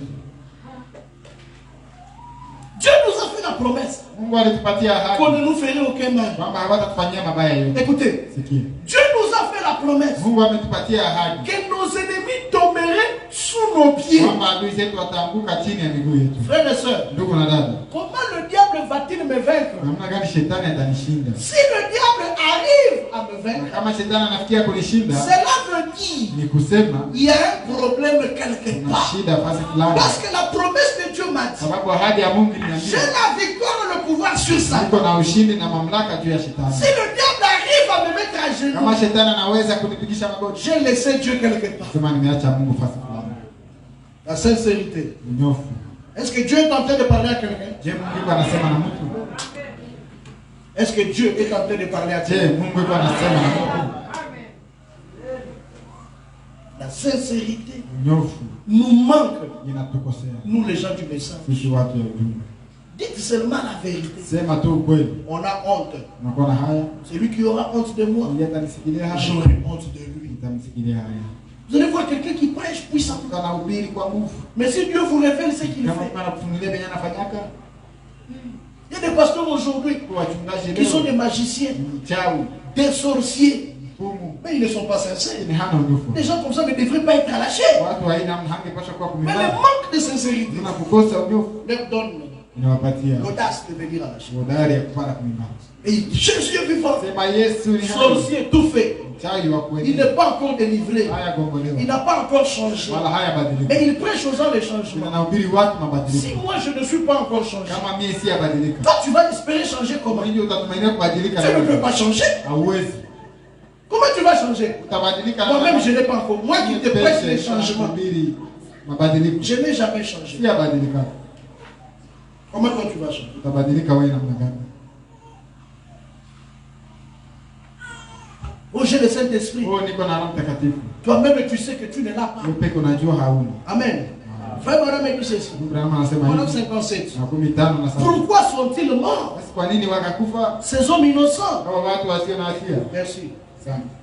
Parce qu'un homme est sorti du Sababu nom. mtu mmoja alitoka kumstari. Vous voyez la raison pour laquelle cet enseignement est nécessaire. Unaona sababu ambayo inaje mafundisho iko na muhimu? L'église qui doit s'aligner, Kwamba kanisa ambayo inapaswa kujipanga, s'aligner sur la parole, inajipanga kuneno, s'aligner avec Dieu, inajipanga na Mungu, s'aligner les uns avec les autres, inajipanga wamoja kwa wengine, en marchant d'une manière parfaitement droite, wakitembea kwa namna safi kamilifu, sobrement devant tous, kwa utulivu mbele ya wote, dans la crainte de Dieu, katika woga wa Mungu. à cause d'un homme qui a volé un manteau, Sababu ya mtu ambaye ameiba tu koti, qui a fait quelque chose qu'il n'aurait pas dû faire. ambaye amefanya kitu fulani ambacho angepaswa fanya. Comment on dit, 16 hommes ont perdu la vie. Kuna wanasema watu wa 36 wakakufa. Je pense que c'était 16, peut-être plus. Wengine zaidi ya 16. C'était 36. 36. Et Josué a publié un jeune, il a dit, Joshua akatangaza il mafungo y a akasema quelque chose qui kuna cloche. kitu fulani ambacho Dieu hakiendeki. a fait la promesse. Mungu alifanya Il y a ahadi. quelque chose qui cloche. Kuna kitu ambacho hakiendeki. Frère Madame me dit ceci. Ndugu Branham anasema hivi. Quand nous faisons venir les malades devant nous, Wakati tunaleta wagonjwa mbele yetu et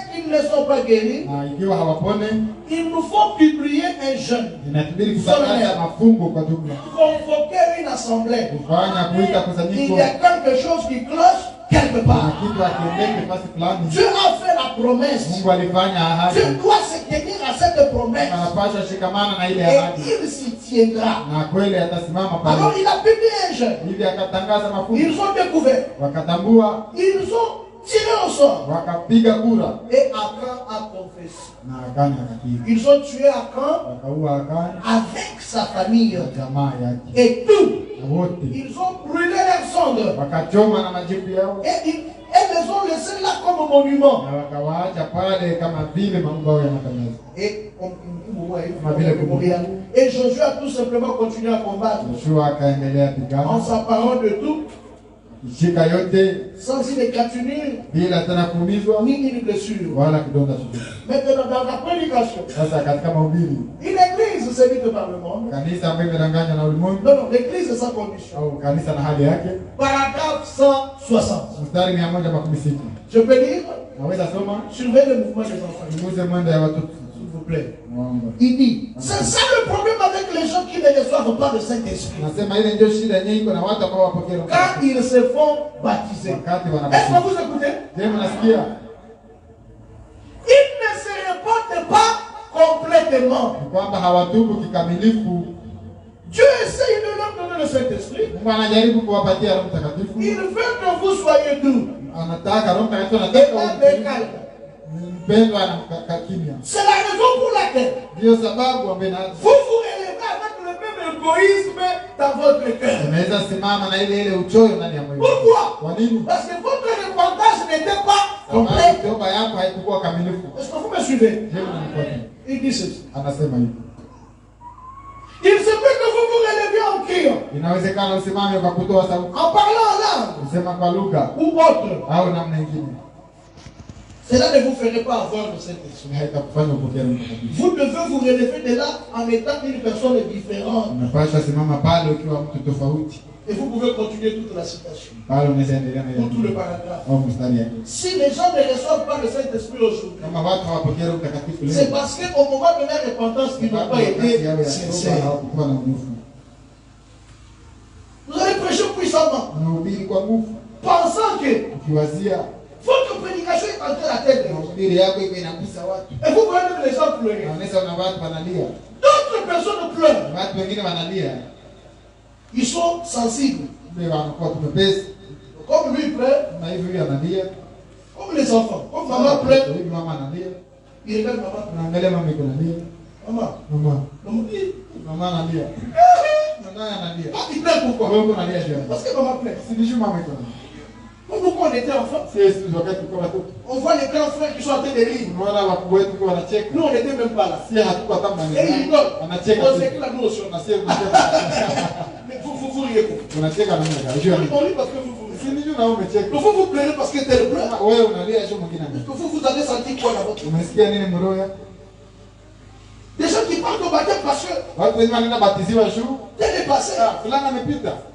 Vous mettez avec lui. Tulikuwa kana hiyo. Et qu'est-ce qu'on dira? Mimi natasema nini? Moi aussi. Ah, na mimi Mais na. lui là, ce n'est pas une conviction Yeye personnelle. pale haiko hakika wake. Ce n'est pas son affaire. Haiko jambo. Il vient parce que Anakuja tu Dieu shuru. ne l'a pas appelé. Mungu hakumwita. Et voyez un peu comment vous avez cru. Angalia kidogo liamini na Si maka. c'était Dieu qui était avec vous, Kama ni Mungu alikuwa na wewe. vous auriez pu confesser complètement. Ngekiri kikamilifu. Mais le manque de sincérité Kosa unyofu. afin que votre vie Ukafanya maisha yako ne soit pas une vie meilleure. isiwe maisha nzuri. Aujourd'hui, vous mentez. Leo unasema. Et puis, vous n'avez aucun regret. Hauna hata uzuri kidogo. Quand vous faites ce péché-là, Wakati unafanya ile dhambi. c'est devenu un péché chéri. Kisha kwa tu Vous n'avez plus de regrets. hauna tena Vous mentez facilement. unasema bongo kwa uhuru. Le fait d'être à l'église Ile tukukua kwa et kanisa. d'occuper une fonction Kukaa kufanya ne vous kazi. donne pas le salut. Haikupatia wokovu. Amen. Vous chantez bien. Unaimba Mais mzuri. votre cœur, Lakini roho yako Dieu n'est pas encore entré Mungu dedans. hayaingia ndani. Bien aimés frères et sœurs, Wapendwa ndugu na c'est dada. la vérité ce que je vous Ni dis. kweli mimi nasema. Un homme était dans l'église, Mmoja alikuwa mkanisa à qui ça va, Kisangani, et un prédicateur vient. mhubiri mwaka pili. Il prêche. Na Et ubiri l'homme là était devant comme la sœur. kana mbele sawa dada.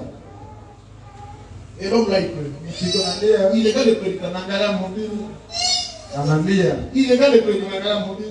Le prédicateur voyait que non. Mhubiri akaona kabisa. Aujourd'hui, Leo tu as touché le cœur des gens. kamegusa mioyo ya watu. Mais le pasteur connaissant son église, Mchungaji yeye akijua kondoo zake na il n'était pas convaincu. hakukuwa na uhakika. Le pasteur dit non, je vais faire. Nasema acha niulize kidogo. Il dit frère, venez. Sema ndugu fulani Le kweli. frère est venu. Ndugu anakuja. Dis-moi, Niambie kwanza. aujourd'hui tu as beaucoup pleuré. Wewe ulilia nini leo? Je t'ai vu. Pale unalia. Quand le frère trésor. Ndugu Teresa alikuwa anahubiri. Pourquoi toi tu pleures? Wewe ulikuwa unalia je? Du pasteur. Mchungaji. Je ne l'avais même pas mangé. Sema mimi sikukula hata. Je ne l'avais même pas mangé. Au sikuikulaka. Ah. Vous parlez de quoi? Unasema nini? Moi je vous dis, vous avez pleuré. Mimi nikakuuliza ulilia juu ya Pasteur. Sasa mchungaji. Analia tena. Vous pleurez encore. Unalia tena. Il dit, je viens de le voir passer. Mchungaji nimemwona akipita. Le prédicateur qui a Ule pleuré. mhubiri mwenyewe amehubiri. Effectivement, il a touché mon cœur. Kweli aligusa moyo wangu. C'est vrai. Ni kweli. Mais je ne l'avais pas mangé. Lakini sikuikulaka. Quoi? Nini? Pasteur, Na mchungaji. j'avais une chèvre. Nilikuwa na mbuzi. La chèvre a beaucoup grandi. Na ile mbuzi ilikuwa ishakomana kabisa. Et la chèvre avait une barbe. Ikakuwa na mandevu. Textuellement comme le prédicateur a laissé ça. Kufanana na huyu mhubiri tu jinsi zake siku. Alors au fil de la prédication, Wakati kwa na mhubiri. le prédicateur Huyu mhubiri. me rappelait ma chèvre. Alikuwa ananikumbusha mbuzi yake. C'est pour cela que je pleurais. Ndio maana uliona mimi Parce que nalia. je ne l'avais même pas Kama mangé. ile mbuzi yangu siku. On me l'avait volé. Aliniiba. J'ai investi dans la chèvre. Kumbe nilifanya ajira ndani ya ile mbuzi. Oh.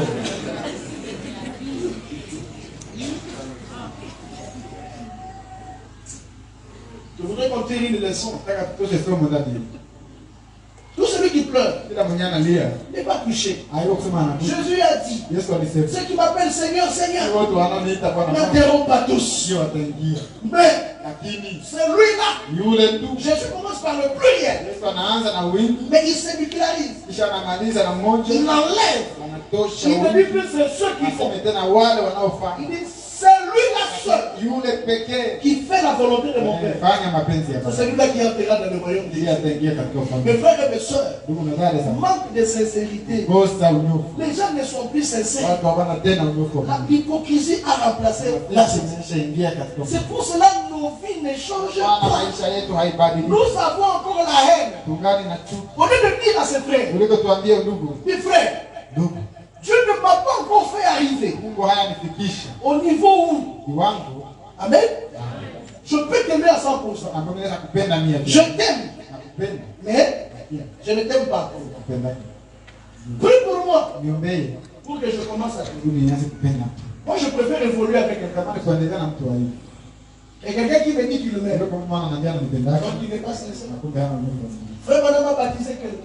Abraham batiza mtu mmoja. Et cet homme fumait. Ndio alikuwa anakutaka. Il a dit à frère Madame, Kaambia ndugu yangu, je ne saurais pas na mimi siwezi. arrêter Unaweza acha. de fumer la cigarette. Tutakumbana. Frère Madame ne l'a pas tapé. Kama kumpiga, Frère Madame lui a dit, kama kumwambia, continue à fumer. endelea. Moi, j'aime le prophète Madame. Napenda na Biblia. Otika batu. Mwache watu. Okokangazukite. Wewe usisuke nywele. Tika batu. Acha mtu. Prêche-leur le Wewe Saint-Esprit. mhubiri Roho Au lieu Mtakatifu. de se mettre avec les peines, Ukoingia kumlango pande. de toucher la tête des femmes de Kule Dieu. kusababisha vya Ça aussi, c'est un manque du Saint-Esprit. kukosa Roho Mtakatifu. Si c'est ma femme que vous touchez, je vois Kwa là. ndio nagusa mimi nakuona pale. Comment on est là pour sauter. Utaona namna gani itaruka tu.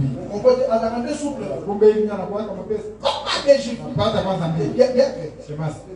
Toucher aux autres. Ndio nagusa vingine hapana huko. Parce que c'est ma femme. Sababu ni mke wangu. Donnez-moi même les peines que moi j'ai voulu. Nipatie hata kichanuo mimi pekee mchanuo. Au ni mbomo. Ça se fait dans les églises. Kwa napitika mu makanisa. Il y a crié là. Shemasi pale na kichanuo. Oui, sous calé. C'est intéressant. C'est un jabon. Il commence à détresser. Il y a. C'est pas Alors, sasa. le frère madame, Ndugu Branham voit le frère là un jour. akaona siku moja yule ndugu C'était un mécanicien. alikuwa Il amekanisia. a ouvert le capot du voiture. Alishafungula gari. Frère madame a acheté un paquet de Branham akauza cigarettes. paketi ya sigara. Il a acheté le paquet. Branham Il a acheté le paquet de cigarettes. akauza Et il l'a appelé. akamwita Frère Fiston. Fisto. Le Fiston, Ndugu Fisto akaangalia il lui jette le paquet. akamtupia. Fiston ne savait pas ce qu'il faisait. Fisto akujua kama nini Il bana. voulait recevoir. Akatafuta ikamata. Quand il faut, c'est le paquet. Wakati inakaribia hivi Il laisse ça. akaachilia Il mtu. dit, frère madame, Msema ndugu Branham depuis ce jour-là, tangia ile siku le goût de la cigarette hamu ya sigara est parti. sasa toka. Frère madame lui a dit, continue. Ndugu Branham anamwambia kaendelea. Frère, Ndugu si vous laissez quelque chose, kama unaacha kitu pour que nous on voit kusudi sie tuone que kama vous êtes chrétien, ya kwamba uko mais que Mkristo. vous n'avez pas encore eu l'envie de le laisser, Hauja hauja pale ni hamu ya kuacha. vous n'êtes pas sincère. Hauna mnuko. Vous laissez parce que nous on va dire, Unaacha tu sisi tutasema si vous êtes fumeur de chanvre, kama uko mvuta bangi. même si vous me voyez venir, Hata kama naona mimi nakuya. fumez toujours. Endelea Mais ne kuvuta. soyez pas hypocrite. Usio mnafiki. Je ne veux pas vous offenser. Mimi sitakukosea. Je veux d'ailleurs vous féliciter. Kwanza nitakutia moyo. Frère Christo, félicitations. Kristo. Je ne parlerai même pas de ce chanvre. Siwezi sema shehe Je bangi. dirais, je suis venu prendre l'argent de la radio. Ndio kama pesa za radio. J'ai fini. Basi. Parce que tu n'as pas vu, j'ai fini. Finali ya kuona Je ni vais t'ajouter une autre. nikuongezee nyingine. Donc, c'est qui le jour. Sehemu nyingine Oui, kule. c'est sûr. Uingize roho. Wewe. Peut-être Amen. Manque de sincérité. kosa wewe. Vous vous habillez bien. Unavala mzuri. Parce que vous venez à l'église. Sio unaenda kwa kanisa. Mais quand vous êtes seul, vous portez un peu les pantalons, vous faites. Et ça sert. Ma soeur, tu connais ça. Mais pour qui m'a traité? Là, si vous connaissez pas Kolongola, pour ça, on a parce que si vous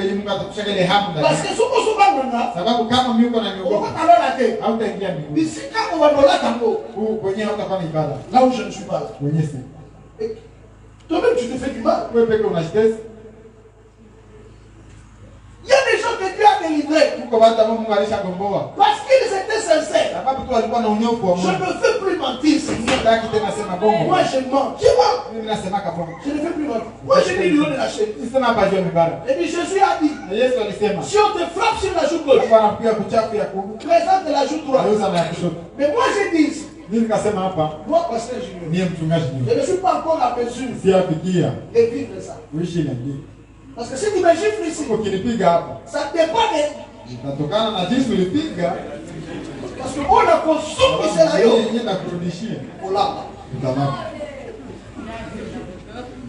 Je suis sincère. Mais Dieu me fera parvenir.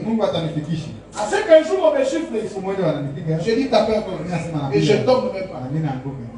Mais maintenant là, essayez même après.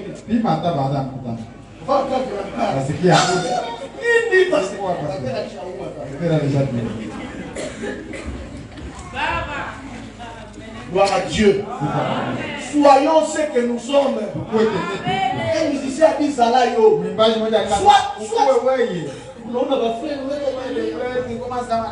Hata unajikaza kuficha tabia. Siku ingine utasahau. Ulisahau kama unanjiaka hivi. Sasa utaona unafanya hatutajua kama iko na chini hapo. Au unajikazaka. Ile démarche nous unaingia nayo hapo. La démarche là avec laquelle haiko démarche ya kumina kuyua. C'est pas ça ta démarche. Kumina kona parara. Je te vois en route là-bas. Unatembea sasa mwipa. C'est comme un fou là. Quand tu entres ici.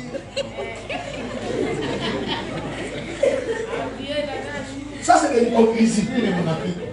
Ça là yo. Moi je marche comme je marche. Pasteur Junior. Et je marche, je suis. Tu ne fais pas faire des histoires. Soyez vous. Soyez sincères. Ne fabriquez pas la chrétienté.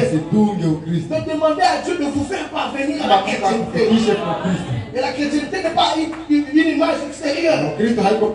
C'est quelque chose du dedans qui reflète maintenant, qui se reflète. Amen.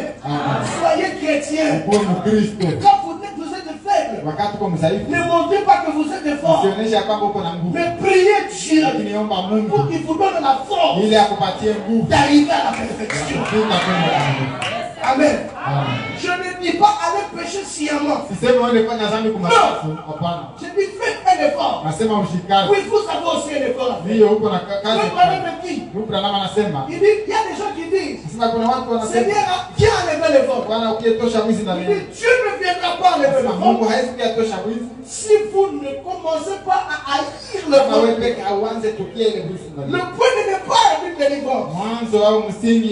C'est la haine du mal que vous faites. Et ce n'est que le Saint-Esprit qui peut le produire. Et c'est le début de l'œuvre de la grâce. Vous commencez à haïr les choses que vous faites.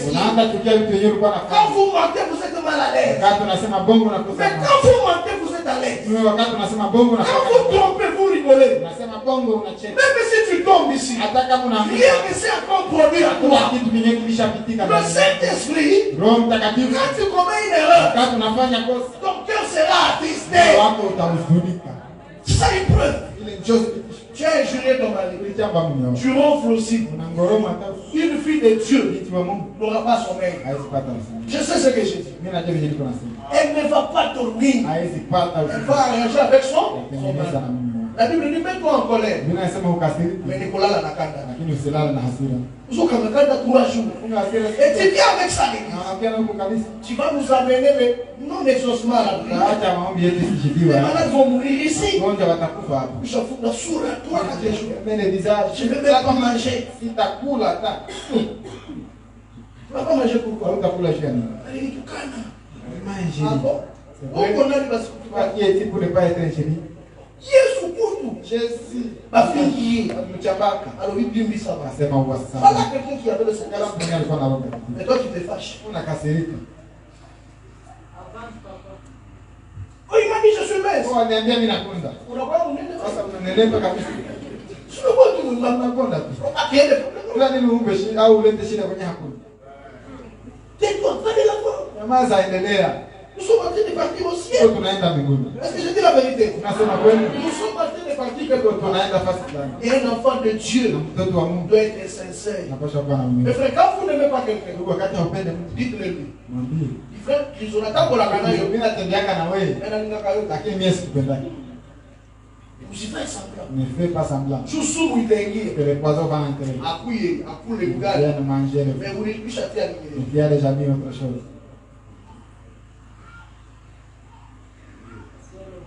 Comment tu peux être capable Hamna gani unaweza kuwa na uwezo. de détruire ton frère à son absence? Kuchafua ndugu yako wakati haiko. Mais le même frère arrive. Wewe ndugu anakuja, Tu commences à le faire rire. unaanza kumchekesha.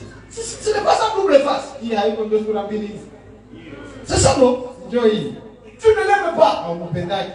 15 minutes avant, Dakika 15 mbele, tu le détruisais. bwana mchafula. Mais il apparaît devant toi. Anakuja mbele yako. Tu commences à le faire rire. Unaanza mchekesha. Tu l'accueilles. Unamkaribisha. Tu n'as même pas honte. Hauna hata haya. Tu dis aussi de ta bouche. Na unasema mkinywa wako, Shalom. Shalom. Shalom. Shalom. Shalom, c'est quoi? Shalom ni kusema nini? Umala Shalom, c'est que la paix soit parmi Imani iwe pamoja na. nous. Vous êtes un menteur. Uko mwongo tu. Vous dites Shalom, là, ce n'est pas Shalom. Sema shalom lakini haiko shalom. Unakubariki. Keje telenisi. Hata hii kauli karibu mnasemaka hapa. Kama sasa kile ke vous faites. Mnasemanga karibu na mtu mwenye upendo. Approchez même pour les gens que vous ne voulez pas accueillir. Donc karibu ishakuwa tu ni. Regardez seulement la routine. Est-ce que mimi nasema bongo? Est-ce que c'est bon? Karibu mzee. Approchez pasteur. Mais uisha weka bugani. Il y a déjà caché le Ulikuwa nakula. manger. Karibu. Approchez. Aende wapi? Je te rappelle que Mwambie asirudia. vous dire partir. Parce qu'on peut ni muona. Tu ne peux pas les voir. Unaficha Tu chakula. as caché la Ndio nourriture. unamwambia karibu. Il lui dit approche. C'est karibu là que vous dites. Ile karibu hakuna sema. Vous n'êtes pas sincère. Hauna unyofu. Vous n'êtes pas sincère. Hauna unyofu wa moyo. Et avec ça, Na pamoja na hili nous ne pouvons pas hatuwezi évoluer. endelea. Nous allons tourner en rond Tutazunguka. dans notre vie spirituelle. Maisha yetu ya kiroho. Ça, vous l'avez à vous karibu. Sasa ndio kile d'approche. Isikuwe sana tu ya Kongo. Ce ne soit pas comme les gens de Congo. Isikuwe sana Swahili. Pas comme les Swahili. Mwambie mtu karibu Dis-lui. na unafurahi kumuona kuingia Ta kwa. conduite de les recevoir chez toi.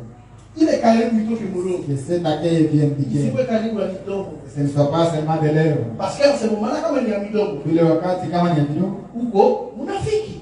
ni hypocrite. Atoke pale. Quitte.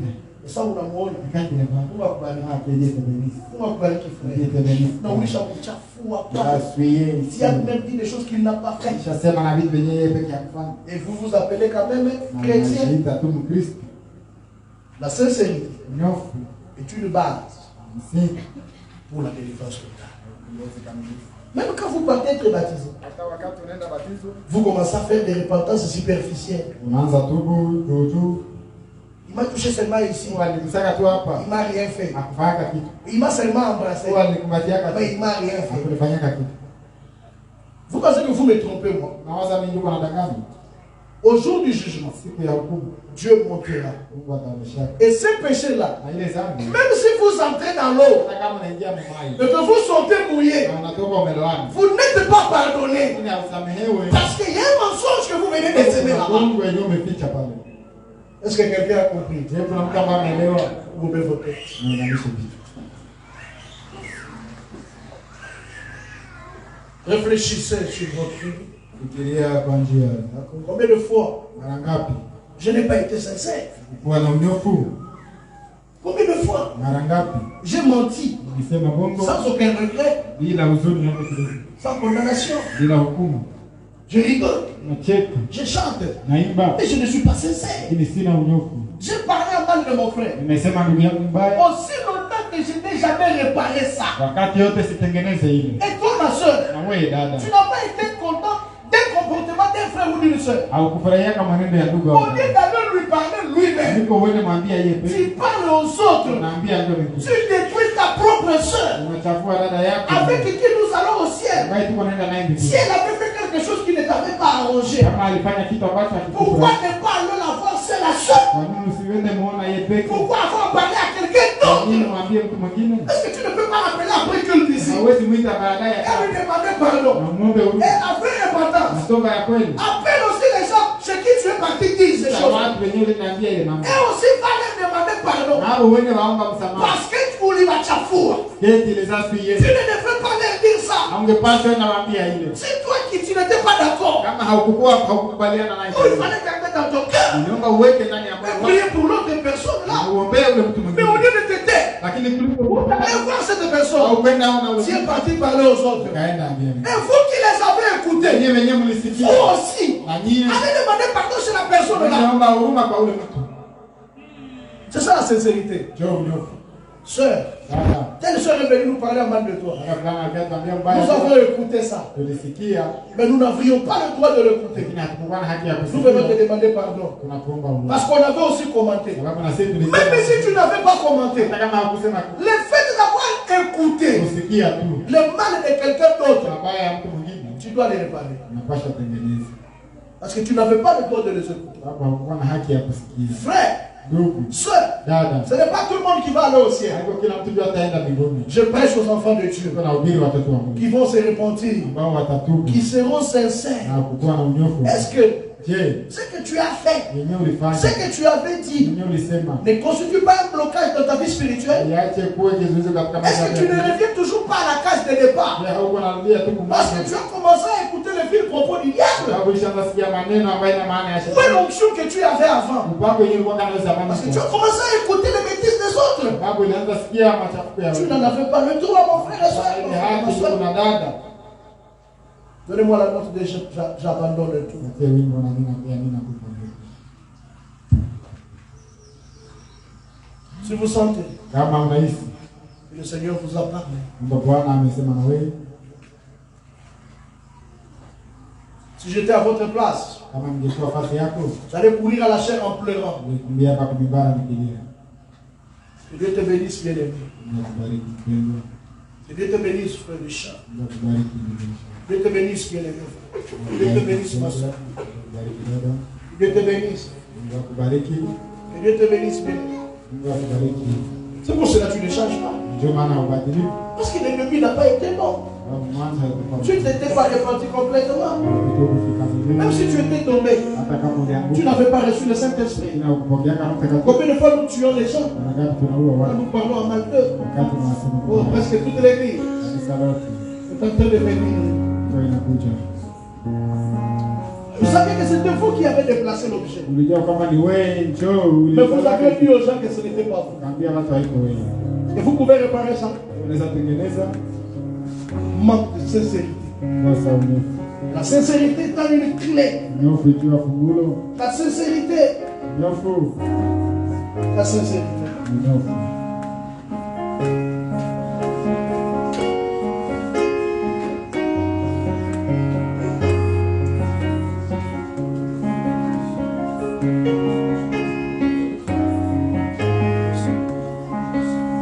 Est-ce que qui dans l'église, Ni nani kanisani quand son doigt lui fait mal, wakati kidole yake na mdomo il prend le couteau et il enlève ses doigts? anakamata kisu na kukata ile kidole? Mais pourquoi? Juu ya nini?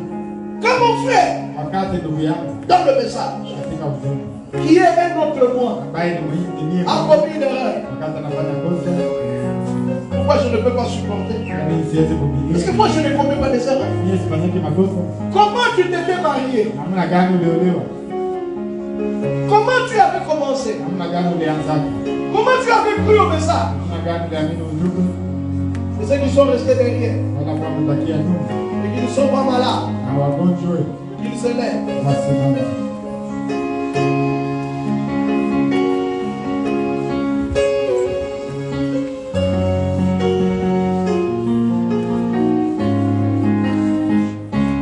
Moi j'abandonne, j'abandonne tout.